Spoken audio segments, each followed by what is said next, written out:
Hello everyone, I'm Austin Corbett and I'm doing my video on shoulder injury. It's for my class, Anatomical Kinesiology, Discussion 2. And so the shoulder injury, I found that the rotator cuff injuries are the most common, and rotator cuff tears are actually even more common than that. But how they can happen are for sports, how they can happen it involves either excessive use or excessive beating. And for excessive use, the three main sports I found is baseball and baseball pitchers in general, tennis players, and bow and arrow archers suffer from excessive use. And then from excessive beating, we have football and rugby because if they're not leading with their head, they're basically leading just with the shoulder. And after all that beating over time, it can just tear up the shoulder left and right.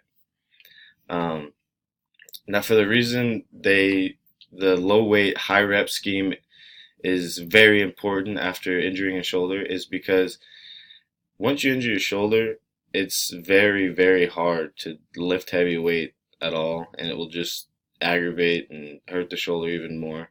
And so by using low weight, high reps, it's a healthier way to recovery, and it puts less strain on the muscle, and you can do a lot more. And you're basically just trying to reteach your muscles to get back into that movement, and that way you can start getting higher weight, getting higher reps. But if it's a tear in the rotator cuff, whether you need surgery or not, you're definitely going to be slower as well. Um, and you obviously don't want to rush back too fast and do heavier weight because then you'll just re-injure the shoulder and it'll take a lot longer. But the two exercises I find best for rotator cuff injuries are the first one is the side lying external rotation. So how this works is you'll have a dumbbell or a band of some kind working against resistance of your arm going this way, and you'll be laying on this shoulder. So if this was my hurt rotator cuff, you'd be laying on this side, and you basically just be going up and down against gravity with the barbell or the band. And this exercise works the teres minor, the infraspinatus, and the posterior deltoid.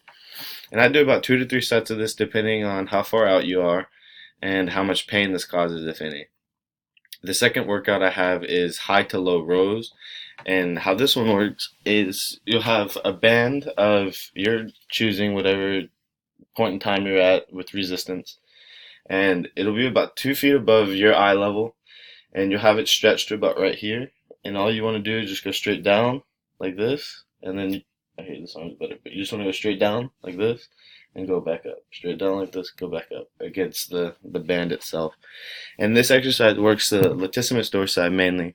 And I do about 3 sets of 10 on this workout. But that's all I have. Thank you for watching.